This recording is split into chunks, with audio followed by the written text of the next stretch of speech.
Mainly, the core is stable. Hephaestus is 100% contained. And we better get started with the merge. It's all set up. Gaia, establish the link, please. Done.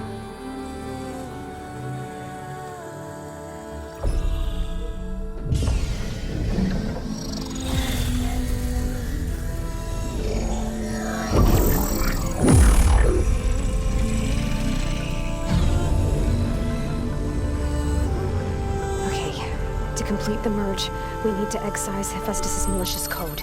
Carefully.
Redundant copy. You cost us quite a lot of time.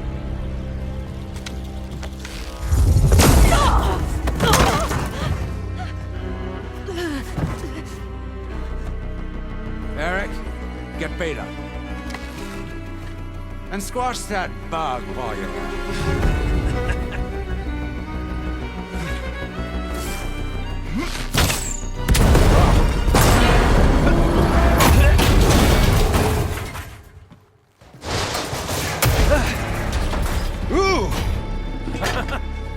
Get behind me.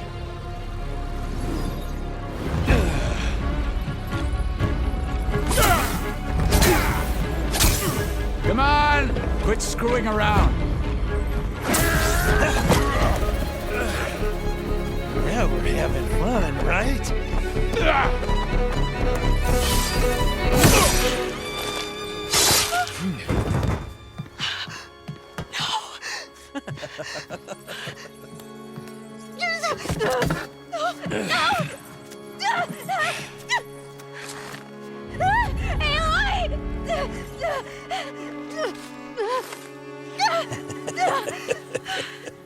Finally. Tilda, get Gaia and Hephaestus ready for transport. Tilda! I failed. Hush. All is not lost. Tilda! What the hell are you doing? Stop her! I can't even see her!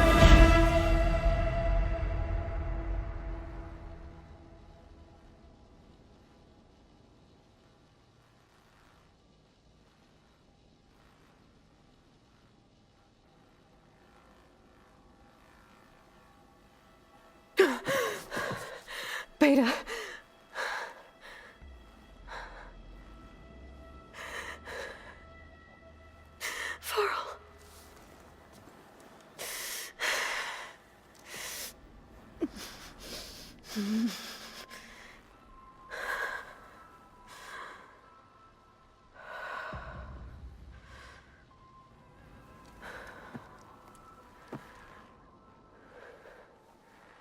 Where am I? Ah, you're awake. You took quite a hit when Gerard attacked you.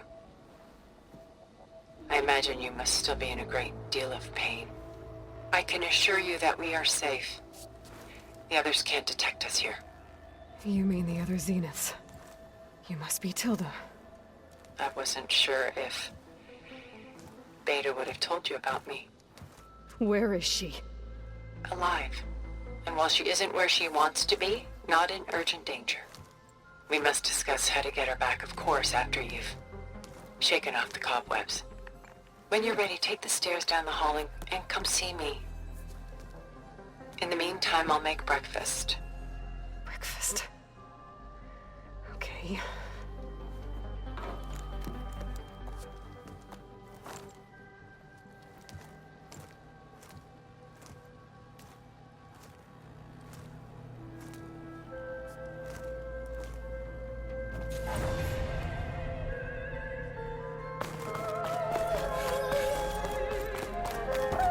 What is this?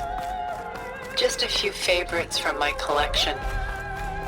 Rescued and stored here just before I went off-world. Done so soon? I've got more important things to worry about.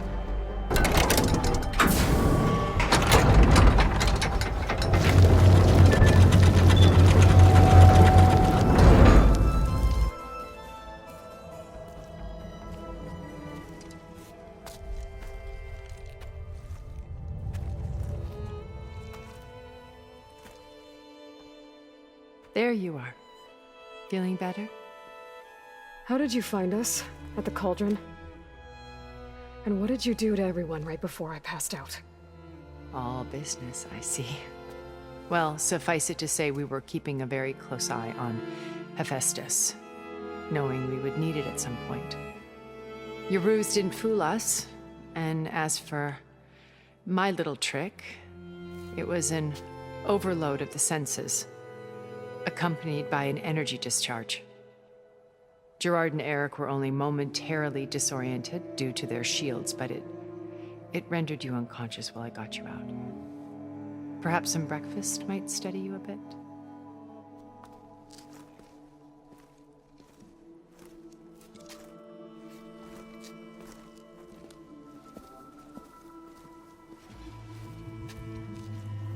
This was your house. The one you recreated for Beta, in the data channel you shared. How perceptive of you. Please, this way. After everything your people have done, you think I'm just gonna sit down and have a chat with you? They're not my people. They never were, and especially not now. You shot off into space with them, and lived with them for 1,000 years before coming back. So what made you suddenly turn on them? Quite simply, this. My old focus. You repaired it? But that means you've seen Incredible things. What you've accomplished in 2 decades of life.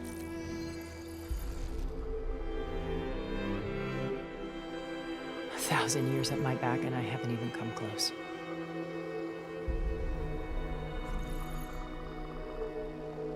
I'm sorry if I invaded your privacy, but I had to. In order to understand. To be enlightened. You truly are Elizabeth's blood. With her drive, her sense of mission, her integrity. Watching all this shamed me for the company that I've kept. Having seen it, all I want is to help you. even if it means stopping your friends. Especially so. Please, sit down.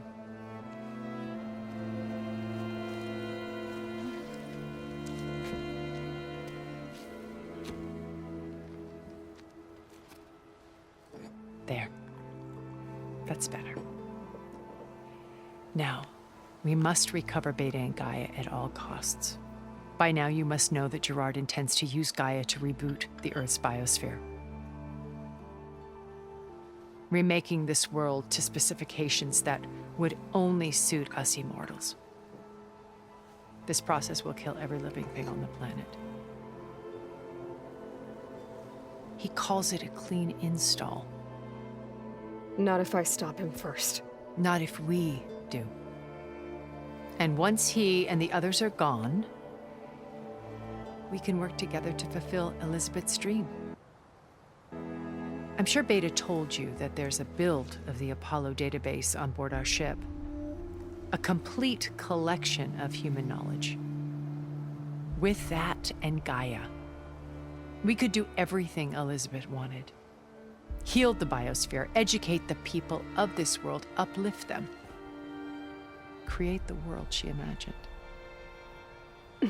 Let's not get ahead of ourselves.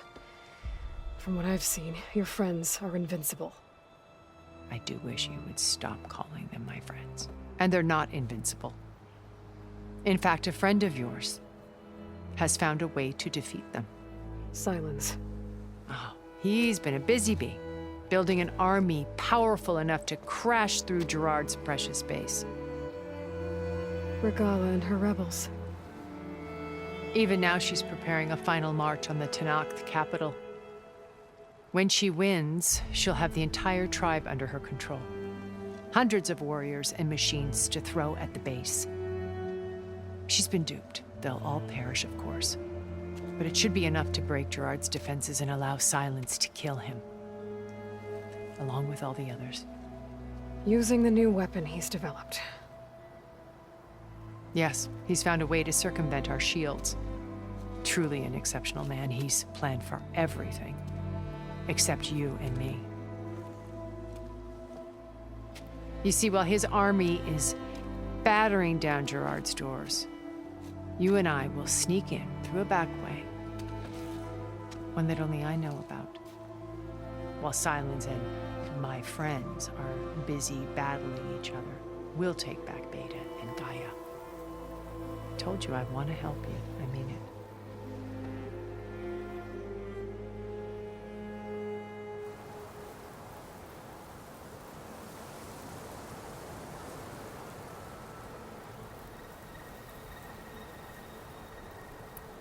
You said Beta is not in urgent danger, so what are the Zeniths doing to her? Putting her to work. Merging Hephaestus with Gaia. A difficult, time-consuming task, as I'm sure you know. They will compel her if need be. But her life is not in danger. She's the only one who can do it. Because you people made her to be nothing but a tool. Gerard's idea, not mine. They always viewed me with suspicion when I attempted any form of kindness towards her. That's why I created the data channel. A virtual place where we could speak in peace. So this channel you shared with Beta, none of the other Zeniths ever found out about it. Gerard believes he's the most cunning of all of us. Even after 1,000 years, he still can't imagine that I would outwit him. The channel allowed me to interact with Beta away from their mistrustful eyes. It offered us a chance to be ourselves. Until you cut off all contact. Yes, though it pained me.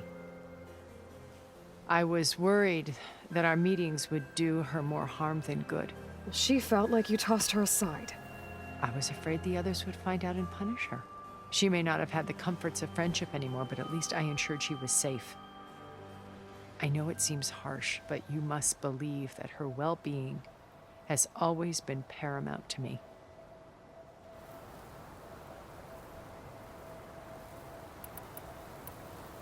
Why did you make the data channel look like this place? I built this house as a shelter to weather any storm. A safe place. Not just for me, but for the art stored below.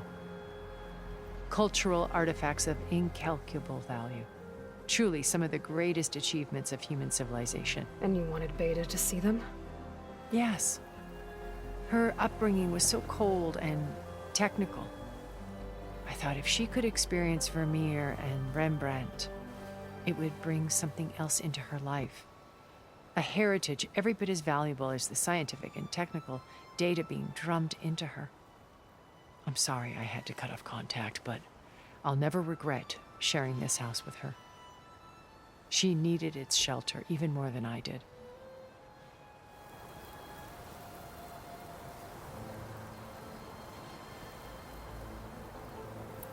Beta told me your colony was destroyed. That you came back to Earth because you had nowhere else to go. It's true. After we reached our destination, a planet in the Sirius star system, we spent decades building a new home. The physical constraints of Earth, the boundaries of mortality, gone. To think of what we could have done with it. It might have been a utopia. Instead, we stagnated, absorbed in effortless comforts and virtual realities. It took a cataclysm to finally yank us out of our stupor. What happened? A massive geological event. We knew of instabilities in the planet core, but we underestimated them. By the time the collapse was upon us, it was too late to stop it. Only a few of us made it to the ship in time. We set course for Earth, the only safe harbor left to us. Which you decided to make unsafe for anyone else. Not me. Gerard. He believes it's better to wipe the canvas clean than work around the smudges. No more primitive tribes, no more combat machines, only a blank slate to do with as he pleases. But we will stop him. All we have to do is get into that base.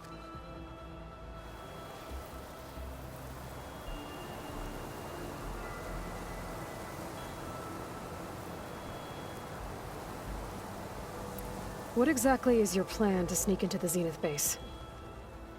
We will make use of a lesson I learned from an early age. Always know your exits. In this case, a place where Gerard's new construction meets the ancient foundation, a passage that only I can access. When Silence flings his army at the base, we will enter through this back door, bypassing most of the fighting.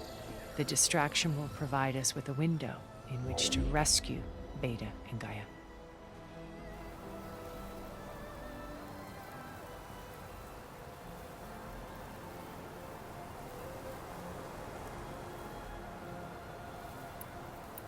Once we're inside the base, where will we find Beta and Gaia?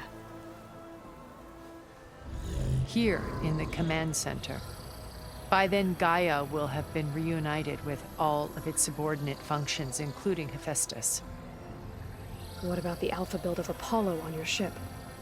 A simple matter of recovery once the others have been dealt with. With that in hand, we'll have everything we need to make this world as it should be. How do you know about Silence's plan? He isn't the only one adept at spyware. You hacked his focus? No, he's too careful for that.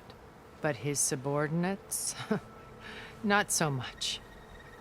He gave additional focuses to the tribals he branded the Sons of Prometheus. By tapping them, I learned about most of his dealings. The distribution of override technology, the arming of Tanakh rebels, and the secret pact with Regala to attack Gerard's base. But how did he come up with a weapon that can take down your shields? That's the one thing I haven't been able to figure out, but however he did it, I'm quite certain it will work. With it and the Tanakh army, victory seems to be within his grasp. Such a shame he'll be disappointed.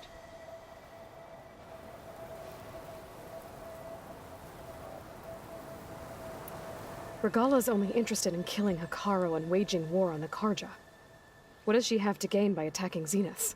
It's the price she must pay for her war. Without the ability to override machines, her little rebellion would have languished in the desert. So she trades with the Sons of Prometheus. Machines to help her overthrow Hekarro. In exchange for an assault on the base. Pride has deluded her into thinking she can actually survive such a battle. And all without ever knowing who the Sons of Prometheus really answer to. Yet for all of Silence's brilliance, still he underestimates you. That blind spot is what will allow us to take Beta and Gaia right out from under him. While hundreds of Tanakh are cut down outside.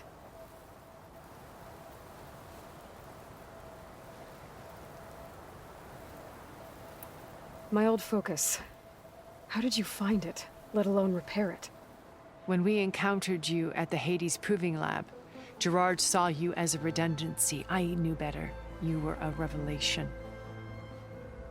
After your dramatic escape, bravo, by the way. Gerard and Eric assumed you were dead and gave up the hunt. I wasn't so sure. When the others were busy, I returned to the lab and searched for any trace of you. That's when I found this little treasure.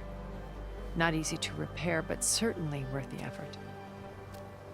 As I watched your life unfold, you were like a splash of color on a worn canvas. What Liz was, and more. Did you show it to the others? Of course not. It was your actions that inspired me to defy them. It's worth noting that if I hadn't found it and watched its contents, I wouldn't have known to save you at the cauldron. You'd be dead. So I should be grateful? If you like.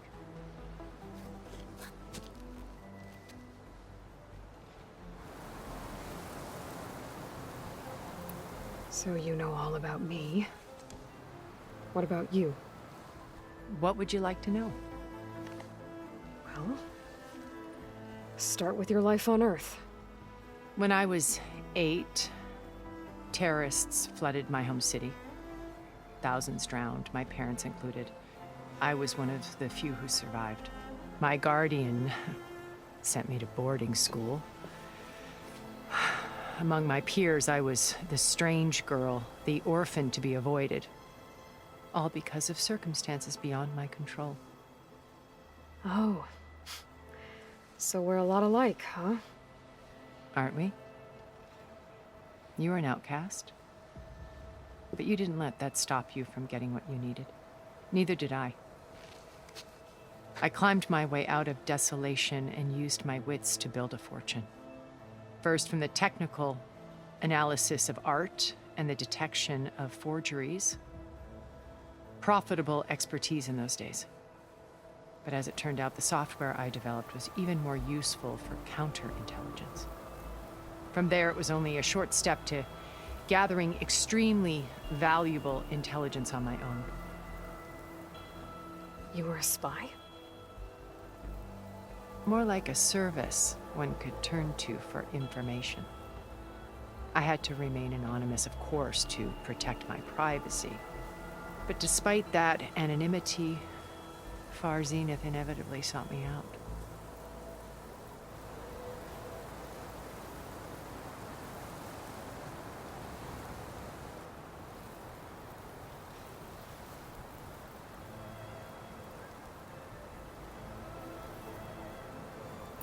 What happened when Far Zenith approached you? They painted an irresistible vision of humanity's future. One where we need not fear illness or death, where we explored the furthest reaches of the stars and thrived. It was only later that I realized that they only intended to bequeath this future to the rich and powerful.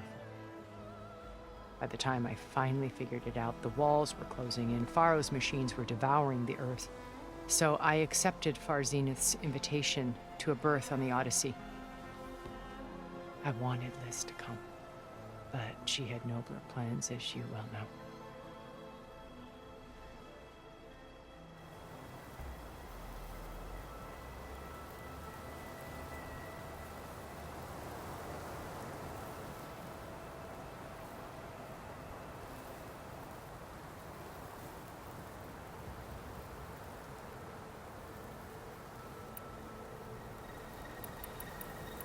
So you didn't know the other Zeniths were monsters until it was too late? I knew some of them were, certainly. It wasn't until we were off-planet that I understood the true scope of their greed. I was grateful to simply be alive, but the others became obsessed with a kind of effortless immortality. They built a colony where machines serviced their every need, where any memory or fantasy could be endlessly savored in virtual reality. It wasn't life. It was stultifying, a pampered dream state. As the decades passed, I withdrew more and more, alone yet again, but this time with eons to consider my mistakes. Now finally, having met you, I feel like I have a second chance. To do what? help you, of course. To fulfill Liz's dream, which isn't so different from Farzenith's original vision. A better future for humanity.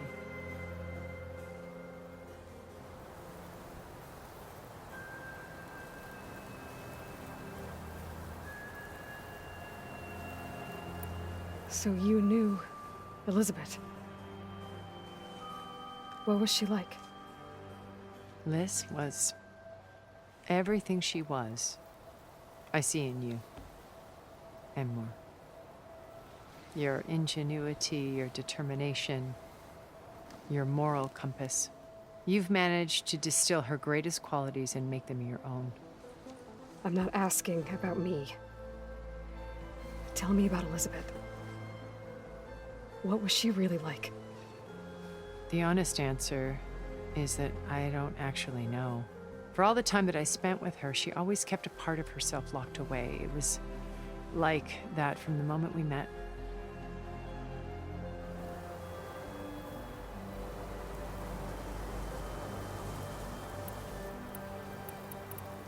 So when you met Elizabeth, she was what? Distant? Aloof? Not aloof. Not exactly. It was a summit in Paris about machine learning, a touchy subject in those days, because regulatory authorities were just starting to clamp down on AIs. Liz gave the keynote address. She had already achieved great renown for her work in automated environmental reclamation. But in her address, she was just starting to imagine the next step. An AI-driven system that wouldn't just act on its programming, but actually take responsibility for its sphere of influence. To care about life. Not just follow orders. Revolutionary stuff. I was fascinated. And I wanted to meet her for a long time. I watched her after her talk. She had spoken with such moral authority, such empathy. But after that, she retreated. I could tell she felt uncomfortable with all of her admirers. It was as if giving the talk had cost her something. I didn't want to be a pest, so I planned my approach carefully.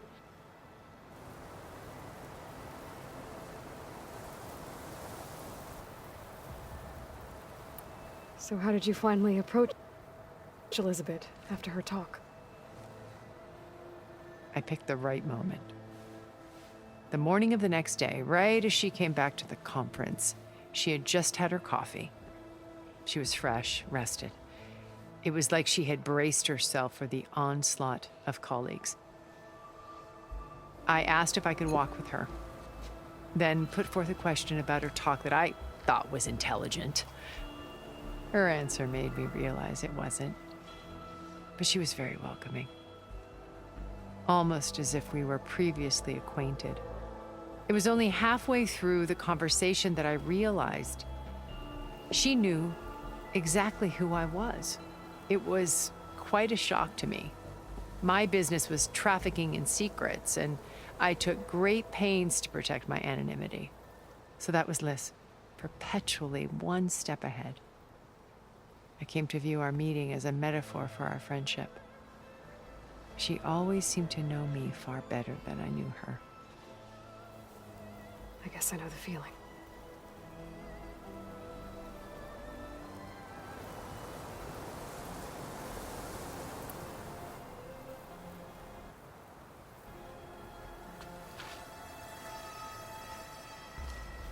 First Varl. Now Hikaru and the Tenakth. Your plan would wipe out an entire tribe. There has to be another way. We are in an admittedly desperate situation, but I assure you there isn't.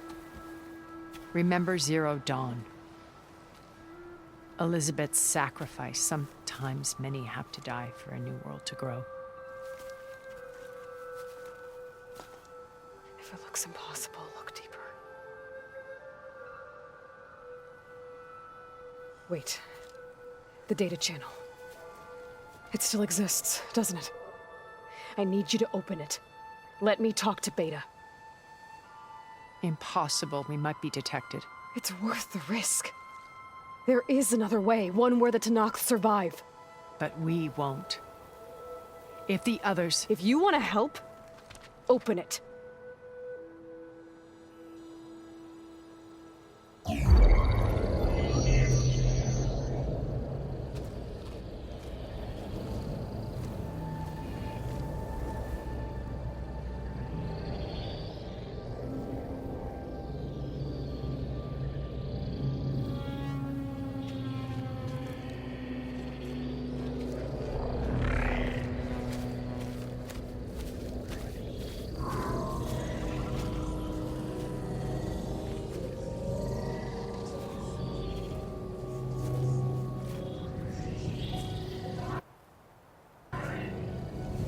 What are they doing to her?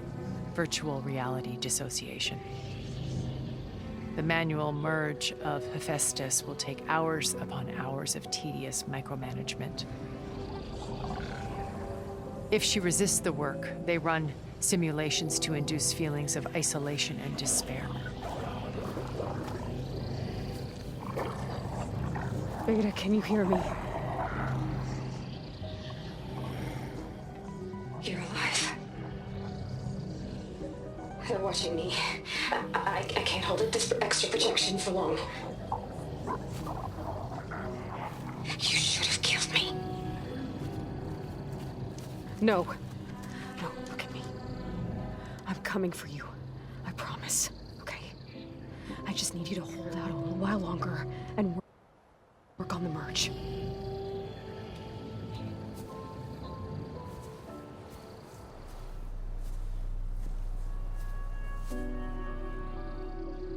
Then I think it can be done. I'll contact again when it's time. Can you hold on? As long as I know you're coming for me, I can endure anything.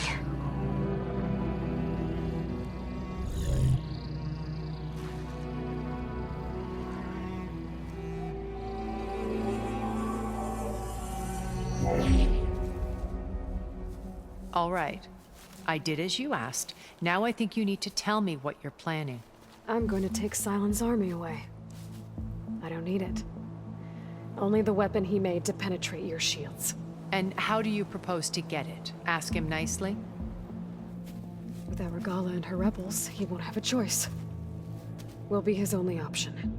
Only option for what? What did you tell her? That is between me and my sister. Will be Silent's only option for crashing that base. I'll tell you the rest later. But first, there are a couple of things I have to do. Oh. And what are those? Lay my friend to rest. And then I'm going to use the override that Beta gave me at Gemini to put an end to Regala's rebellion. From the air. Wait. Since you insist on doing things your way, I know of something that will truly help you make a grand entrance with the Tenakth. The ancient Horus Titans still possess electromagnetic energy cells as part of their arsenal. Drop one of those on Regala's army and they'll receive quite a surprise.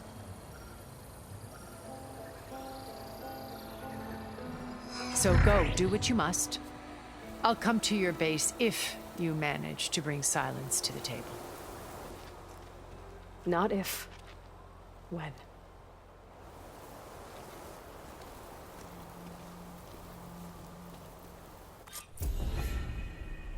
Erend,